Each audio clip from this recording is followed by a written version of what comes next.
Hace unos días, esta iglesia católica tuvo un servicio. Hoy en día, un incendio provocado a propósito la redujo a cenizas. Aún se puede oler el humo que sale de atrás. Aún hay partes encendidas con carbón. Aún hay bomberos trabajando en tratar de apagarla. Hoy es la celebración del Día de Canadá, en el 1 de julio. Se supone que hoy todo el país debería estar de fiesta, cargando banderas de Canadá muy orgullosamente. Pero en lugar de eso, se cancelaron las celebraciones y las personas están en las calles no celebrando, sino protestando. ¿Y por qué estas iglesias están en cenizas? Para poder entender qué está pasando, tengo que explicarles la historia desde el principio muy brevemente, de la forma más neutral, objetiva, sensible y respetuosamente posible. No es con el afán de ofender a nadie, no estoy atacando a la religión católica, ni estoy tratando de ofender a los hermanos que se apeguen a la fe católica. Y me voy a abstener de dar mi opinión hasta el final del video. Primero, solo los datos. La historia comienza en los inicios de Canadá. Estaban en el apogeo de la colonización europea. Y muchas personas se estaban mudando de Europa hacia acá, hacia Canadá. Estos inmigrantes europeos, al llegar a ser la mayoría de la población y tener el control del gobierno, decidieron que los nativos aborígenes canadienses eran un problema, porque no hablaban su idioma, no practicaban su religión y no profesaban su cultura. Así que el gobierno de Canadá, en conjunto con la policía montada y la Iglesia Católica, decidieron que para resolver este problema, la única opción era integrar a todos los aborígenes canadienses a que fueran y pensaran y hablaran como ellos. Forzarles una integración a la cultura anglo-canadiense. Este señor fue una de las mentes maestras detrás de este plan. Como él lo dijo, y repito lo que él dijo, tenemos que sacar al indio del niño. Y en sí lo que terminaron haciendo fue que sacaron a Cristo del cristianismo. El plan era que todo niño mayor de 5 años iba a ser sacado de su hogar por la fuerza, aunque los padres se rehusaran, e iba a ser llevado a una institución en la que solo iba a hablar inglés y no podían profesar su cultura, e iban a evangelizarlos y adaptarlos. A estos lugares se les puso como nombre escuelas residenciales, pero no eran escuelas y tampoco eran residencias. Vamos a llamarles por su nombre: campos de concentración y genocidio infantil en Canadá. Las cosas por su nombre. Second generation survivors. Yeah, because our mom was a survivor of the residential school, and my aunt and their brother, right? My mom was a small cupboard up high for days because she was near language, right? They got caught. And they got Yeah, it was just sectioned in. They had ran away once, and they got caught. And the second time they ran away, they never got caught because they hid. Right, they hid for a few years until they were old enough to be free, right? I guess. Pero no todos los niños que se escaparon tuvieron la misma suerte. Con las temperaturas de Canadá, muchos murieron intentando llegar a casa caminando. Extrañaban a sus padres, querían verlos, eran niños, y no se les permitiría regresar con su familia hasta que cumplieran la mayoría de edad, si sobrevivían. Tenemos el reporte de 2 hermanitas de 8 años que se ahogaron en un lago semicongelado al tratar de nadar hacia su libertad. ¿Qué tan desesperado debe de estar un niño? ¿Qué tan asustado para que se meta a un lago congelado a nadar? O la historia de 4 niños de edades de los 4 a los 9 años que se escaparon para regresar a su aldea, que estaba a solo 11 kilómetros del campo de concentración, y ver a sus padres en Año Nuevo. Estos no reportaron su desaparición hasta días después, y fueron los padres que decidieron ir a buscarlos. Los encontraron congelados, muertos, a 1 kilómetro de su hogar. De hecho, la tasa de mortalidad en estos campos era de 1 niño de cada 20. Para poner esto en perspectiva, durante la Segunda Guerra Mundial, a los soldados canadienses que eran capturados por los nazis como prisioneros de guerra, su tasa de mortalidad también era 1 en 20 prisioneros. La enfermedad fue el principal factor. Ponían a tantos niños en una sola habitación sin ventilación que las enfermedades se propagaban. Cuando se abrió el primero de estos campos, en su primer año, hubo un brote de tuberculosis que mató a el 40% de los niños. Esto hubiese sido suficiente para cerrar estos campos de inmediato, para cualquier persona que en verdad ama a su prójimo.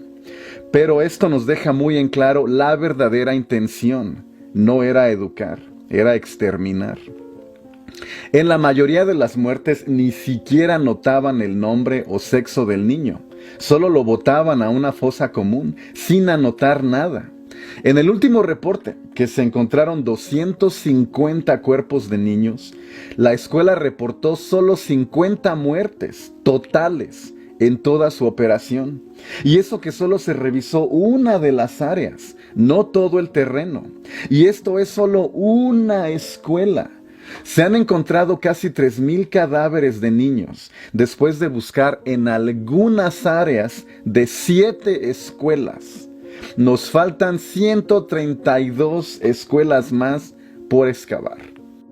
Quiero dejar esto bien claro, la culpa completa no es de la Iglesia Católica. Es del gobierno canadiense quien masterizó el plan, la policía montada quien fue a secuestrar a los niños y la Iglesia Católica quien los mantuvo cautivos en estos campos de concentración. Y así comienza su plan de evangelizar a toda su población en general que no fueran anglo-eurocanadienses y comienzan los secuestros.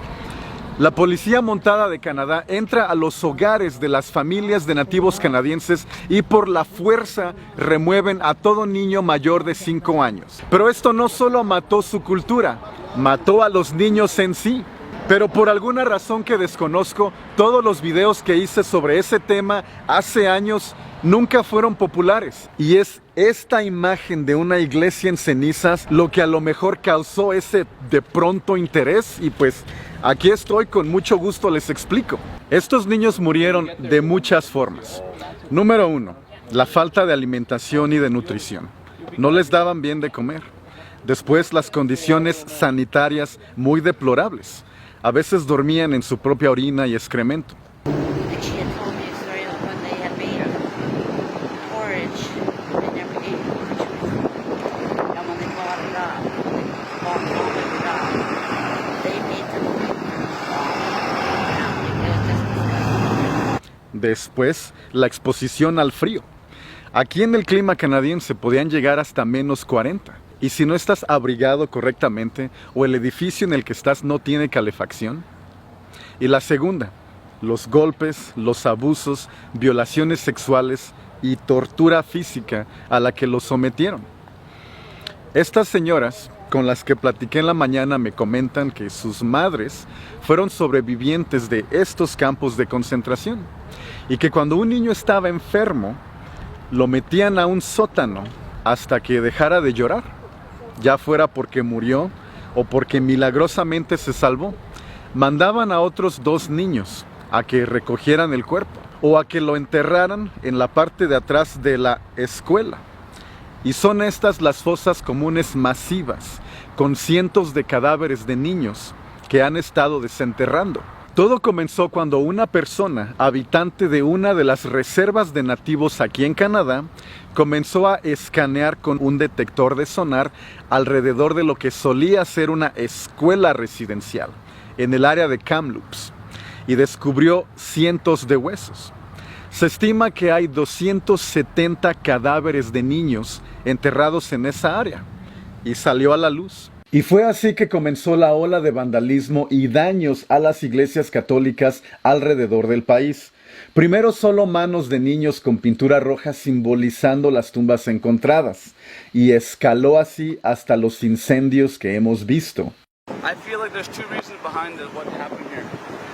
One, either indigenous people did this to fucking cover up, like, I mean, not to cover up, to like to make them pay for their sins. or they did it themselves to cover up their sins. Y fue entonces que empezaron los llamados de los canadienses a cancelar la celebración del Día de Canadá. De hecho, miren, en todo este campo, hoy, 1 de julio, iba a haber una celebración masiva. Carnavales, juegos, comida, cohetes, fiesta, celebración. Pero se canceló porque en esta misma colina solía estar una de estas escuelas residenciales. Y el alcalde de esta ciudad, St. Albert, dijo que es muy probable que toda esta área esté repleta de tumbas sin nombre con restos de niños, por lo que toda esta celebración se canceló. Y la mayoría de los canadienses están de acuerdo con estas cancelaciones. De hecho, si ustedes ven a estas personas que vienen a ver los restos de esta iglesia católica, no están indignados ni ofendidos. Sí están sorprendidos de ver una imagen tan cruda, pero no están jurando venganza o tomar acción o que se castigue a los responsables. Casi como que ya era de esperarse o que ya era tiempo que pasara. Está definitivamente muy complicado, pero si pudiera resumir las cosas en una sola imagen, sería este momento que capté en mi cámara. Esta señora eurocanadiense se disculpa con este joven nativo canadiense por lo que sucedió con las escuelas residenciales. Y este joven se disculpa con ella por lo que le pasó a la iglesia en su comunidad. Y ambos lloran. Si pudiera resumir lo que está pasando en Canadá en este momento ahorita, es esta imagen. I just wanted to let you guys know and I wanted to find you guys. De hecho, el mismo alcalde de la ciudad en su cuenta oficial de Twitter le dice a los residentes de esta ciudad que este año, en lugar de celebrar el Día de Canadá, mejor reflexionen sobre los privilegios que tienen y sobre el pasado de esta nación que se construyó en el genocidio de estas pobres personas. Y es por eso que hoy los canadienses, en lugar de utilizar la típica playera roja con la hoja de maple y los colores de la bandera canadiense, están utilizando playeras naranjas con la frase Every Child Matters o Todo niño importa. Y también surgió un llamado a que todos los lugares donde solían haber este tipo de escuelas, para que escanearan con tecnología sonar para ver cuántos más niños pueden encontrar y tratar de identificarlos. El número de a cuántos niños secuestró el gobierno varía, pero en archivo, en el historial canadiense, se tienen identificados los nombres de 150,000 niños. El número puede variar de fuente a fuente. Hay personas que dicen que hay muchos niños que se llevaron que no estaban registrados y que ese número puede ser hasta 250,000 de niños. O sea que faltan decenas de miles de niños más. En múltiples ocasiones, el primer ministro de Canadá le ha pedido a la Iglesia Católica que se disculpe por su participación en estos campos de concentración, a lo cual se ha negado. El último primer ministro, el señor Justin Trudeau, este señor sí se ha disculpado ante las tribus de aborígenes canadienses y le pidió al Papa Francisco, Pope Francis, como se conoce en inglés, que se disculpara, a lo cual él se negó. No dio una explicación oficial de por qué se negó a disculparse, pero en algunos archivos de la Iglesia Católica dice que al disculparse estarían admitiendo o aceptando toda la culpabilidad, siendo que no es completamente de ellos. Pero no pude verificar esta versión en el sitio oficial de la Iglesia Católica, por lo que aún no sabemos por qué ningún papa de la Iglesia Católica se ha disculpado sobre eso. Va a haber una reunión entre el Papa Francisco y el primer ministro Justin Trudeau y ahí se espera a lo mejor el Papa se disculpe, no sabemos. Bueno, esa fue la parte fácil del video. Ahora vamos con la parte difícil, mi opinión. Y se los digo por dos cosas. Porque quiero que comencemos esa cultura de estar en desacuerdo con alguien con quien eres amigo y comenzar un diálogo. Más que un video de YouTube, esta puede ser una conversación en la que como amigos platicamos de algo en lo que estamos en desacuerdo. En el último video que subí sobre las vacunas, vi muchos comentarios así, que me dicen que les caía bien, que seguían mi contenido, que me consideraban un amigo, pero que ya no, porque están en desacuerdo con mi opinión sobre ese video de las vacunas. Y es exactamente eso lo que quiero comenzar a cambiar. Aceptar el hecho de que con algún amigo, en algún momento, vas a estar en desacuerdo. Y la solución no es terminar la amistad, sino conversar, tratar de entender el punto del otro. Así que por eso les doy mi opinión. Nuevamente, sin importar lo que diga, alguien se va a ofender. Yo en lo personal pienso que quemar una iglesia católica no va a resolver este problema. Por supuesto que entiendo las razones por las cuales quemaron esta iglesia. No lo condono ni lo apoyo, pero la entiendo. Yo soy padre, tengo 2 niños a los que amo mucho. Si algún día la policía llega a mi casa y me los quita por la fuerza y se los lleva a un lugar donde una religión va a violarlos, no darles de comer, golpearlos y torturarlos hasta la muerte, y yo no vuelvo a ver a mis bebés, y de pronto veo un edificio que pertenece a la religión que los asesinó, no puedo decirles que no me darían ganas de quemar el edificio también. Yo les mentiría al decirles, yo no lo quemaría. Claro que tendría la suficiente rabia, repudio y sed de venganza como para hacer lo mismo. Pero aún así, no creo que sea una solución. No va a hacer sanar a las víctimas y no va a revivir a los niños asesinados. Podría presentar un alivio temporal y artificial al repudio que se siente hacia este crimen. En mi opinión, la solución es llevar a juicio criminal a los que aún estén con vida, que hayan participado en el genocidio, sin importar su nivel de participación. En Alemania, pusieron a todos los exintegrantes del partido nazi a juicio criminal, aunque tuvieran 95 años, aunque les quedaran meses de vida. Pasaron esos últimos meses en la cárcel y eso le dio un alivio psicológico a las víctimas y les ayudó a sanar. Lo mismo podemos hacer aquí. Y el gobierno lanza una investigación completa para exhumar los cadáveres de todos estos niños e identificarlos y darles un funeral apropiado con dignidad y una compensación a sus familiares y descendientes que aún estén con vida. Sería un excelente primer paso para la reconciliación, en mi opinión.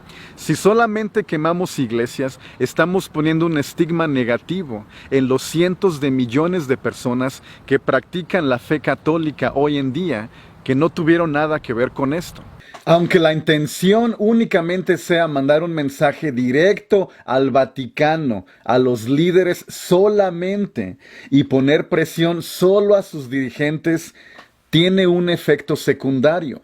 Es una generalización negativa e injusta hacia todos los católicos alrededor del mundo. Yo les aseguro que si hoy en día el gobierno de Canadá propone un genocidio cultural a algún grupo étnico e intenta usar a la religión católica como instrumento para que les ayude a hacer ese genocidio, los católicos hoy dirían que no. No podemos catalogar a todos los católicos como malas personas y genocidas por las acciones de unos cuantos dentro de su religión.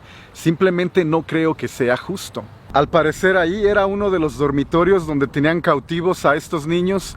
Esta era la iglesia general donde hacían sus servicios, no sé qué hacían. Y aquí hay una casa de retiro para abuelitos. Y se rumora que estas áreas también las quieren venir a quemar. Hasta ahora no ha pasado, espero que no, porque estos abuelitos perderían su hogar, todas sus pertenencias, y no sería tan fácil evacuarlos en caso de un incendio. Esperemos no pase. Tanto miembros como líderes de todas las religiones han cometido crímenes, y es responsabilidad de los miembros de esa religión exigir a sus líderes el comportamiento cristiano que dicen tener, y dejar de apoyarlos si no lo hacen, lo cual le da a los ateos y laicos una oportunidad excelente de demostrar y poner el ejemplo de buen comportamiento, razonamiento y civilización que desafortunadamente muchas religiones no nos han dado. I raised my children here in Oakville, and they came to this church all the time. They used to come and visit the father on a daily basis. I have a personal connection to this church. What a complicated moment. Yeah, it is. Like I said yesterday, so many emotions yesterday. Like I just didn't know how I felt. I was sick. Imaginen cómo se sienten estas dos damas con las que platiqué. Las dos vinieron a esta iglesia de niñas y aprendieron muchas cosas positivas aquí. Tienen mucho amor a este edificio. Pero el padre y madre de ambas fue robado, secuestrado. Cuando les pregunté cómo se sienten de ver esta iglesia en cenizas, me dicen que no saben, que les va a llevar años ordenar todos esos sentimientos. Bueno, ya les di los datos, ya les di la historia, ya les di mi opinión. Ahora les toca a ustedes. ¿Qué piensan sobre todo este embrollo?